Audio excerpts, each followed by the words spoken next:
Amen.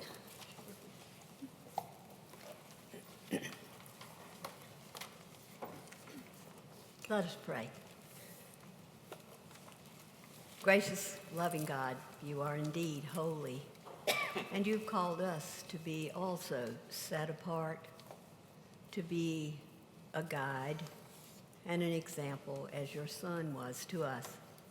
As we come this morning, we bring with us, because we can't help it, all the concerns of the world.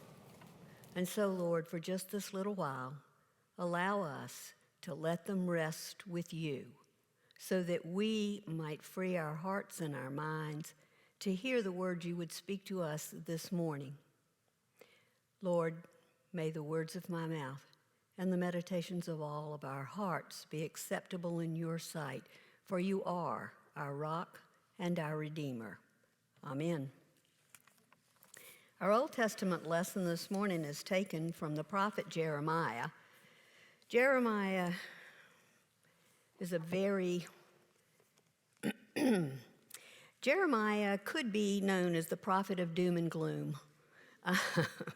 But he spoke the Lord's word to a people that were troubled and were lost. And so listen now, if you will, as the prophet mourns the people. My joy is gone. Grief is upon me. My heart is sick. Hark the cry of my poor people from far and wide in the land.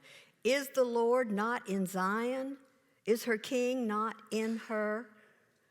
Why have they provoked me to anger with their images of their foreign idols? The harvest is past, the summer is ended, and we are not saved. For the hurt of my poor people, I am hurt. I mourn, and dismay has taken hold of me. Is there no balm in Gilead? Is there no physician there? Why then has the health of my poor people not been restored? Oh, that my head were a spring of water and my eyes a fountain of tears, so that I might weep day and night for the slain of my poor people. And our New Testament is taken from the Gospel of Luke. It is a parable that Jesus told. It's the parable of the dishonest manager. So listen, if you will, for the word of the Lord. Then Jesus said to the disciples, there was a rich man who had a manager, and charges were brought to him that this man was squandering his property. So he summoned him and said, what is this that I hear about you? Give me an accounting of your management, because you cannot be my manager any longer. The manager said to himself, what will I do now? Now that my master's taking the position away from me, I'm not strong enough to dig, and I am ashamed to beg. I've decided what to do. I will do this so that when I am dismissed as a manager, people may welcome me into their homes. And so, summoning his master's debtors one by one, he asked the first, how much do you owe my master?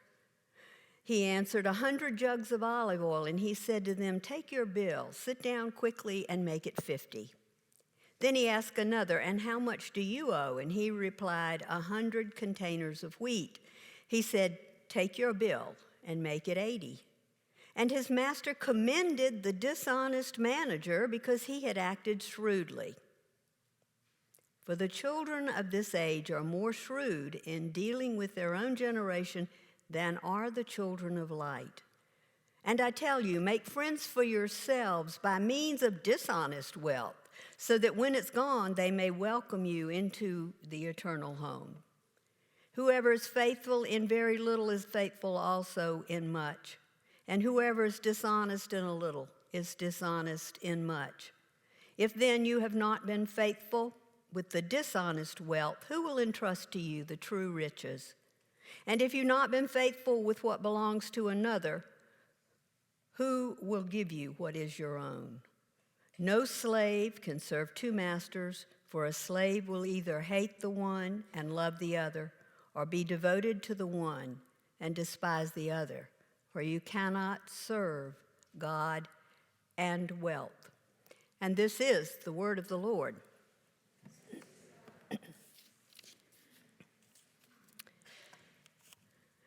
Before we actually get to the sermon part, let me say a word about this parable just to give you just a little bit of context. First of all, it is generally considered by scholars to be the most troubling story that we have recorded in the scriptures. At this stage, you probably would agree with that. Because at first reading, it really sounds as if Jesus is condoning dishonesty. And that we know is not true in the light of everything else that we know about Christ. Now, in the previous chapter, Jesus has been speaking with sinners and tax collectors who have crowded around to hear what he has to say. And the Pharisees were listening also, but they were lurking in the shadows and grumbling and listening. Now, in this chapter, in chapter 16, Jesus turns from speaking to the sinners and the tax collectors and speaks only to the disciples. But the Pharisees are still lurking, and they're still listening for ways to discredit Jesus. Given that circumstance, I probably wouldn't have told this story.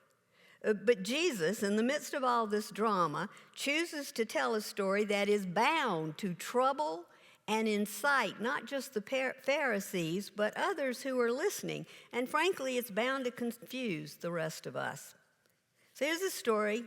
There once was a rich man who had a manager. And the rich man got reports that the manager had been taking advantage of his position by running up personal expenses. So he called the manager and he said, "What is this I hear about you? You know what? You're fired. I want a complete audit of my books." Well, the manager's mind was spinning. He had a family to support. He had things to see to, and he just lost his job. Never mind that it was his fault, apparently, as to why he lost the job. So he says to himself, okay, what am I going to do? I've lost my job as the manager. I'm really not strong enough to dig ditches, and I am not going to beg. I need a plan. Oh, wait, I have a plan. Here's what I'll do. So then when he thought of his plan, and he said, then when I'm turned out into the street, people will take me into their homes. So he went after it, as the parable goes, one after another. He called the debtors in, and he cut the amount that they owed to his master. Now, one quick point here. The master didn't know that he was cutting these things that were owed to the master. And the end result is that the master looked pretty good to the people who owed him money, because they didn't know that the manager had been fired and was reducing their debts to save his own skin. So you've got some good coming out of what seems to be ridiculous. However, when the rich man hears what the manager has done, if I were the rich man, I would say, who do you think you are? You were fired. How dare you mess with my profits? But this is a parable. And you know what? Parables have a twist at the end, and here it is. The rich man said to the manager, well done. Well done. I'm proud of you. Even though you're crooked, I'm proud of you. Well, you know, that manager must have been shaking his head, because he's first fired and then he's praised for being shrewd in order to survive. You got to admire his survival skills. But Jesus is telling the story, and we're not to understand that he particularly admires this dishonest man, but he does hold him up as an example to the rest of us, an example for us to follow and remember. The manager is described as shrewd. I'm not certain I've heard any other stories in the scripture that Jesus has told where he has held up someone who was called shrewd. In my mind, that quality is usually associated with self-serving actions. I mean, even when we say someone is a shrewd businessman, there's still sort of an edge to it. We're not saying he's a nice guy. He's a shrewd businessman. I got so interested in this idea of being shrewd and I'm sorry, Jack's on vacation, so he misses this, but you're my witnesses. Testify for me, okay? I got interested in the Greek, and I went to look up the word shrewd to see how it was interpreted in the Greek. And you know what? It's interesting. This word, this Greek word, carries these kinds of qualities or understandings with it. Practical sensibility, common sense, yep. Wisdom, prudence, and even intelligence. I found that to be absolutely fascinating because I just don't think that we see that word the same way these days. But let's do a little experiment here. Let's see what happens if we read verses 8 and 9, changing them a little bit. So the rich man commended the dishonest manager because he had acted wisely, practically, with intelligence, and in a prudent manner. Really? Think about it this way, though. Dishonest or not, this man understood how to use what had been entrusted to him to serve a greater goal. It was his own future. He understood that in order to be where he wanted to be in the future, how he handled today counted. Yes, he did. He apparently stole from his manager, and he was certainly cunning. And he saw the way for his future survival, and he acted to ensure what it would be.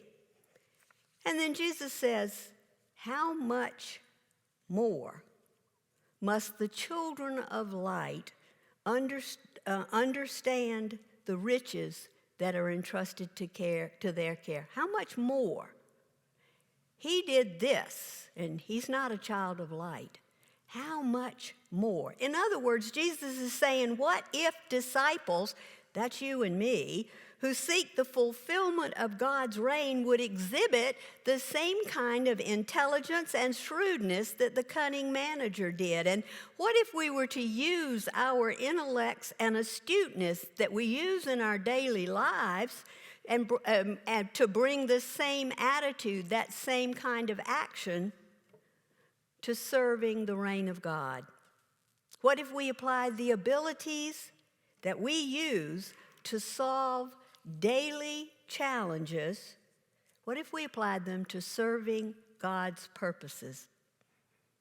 This parable and the attendant sayings actually challenge us to make a choice. Will we live as children of life or as children of this age? Will we use our innate shrewdness to serve only ourselves or to serve others? And since I seem to be on a question roll right now, I'll just ask a couple of more, especially about living as children of light.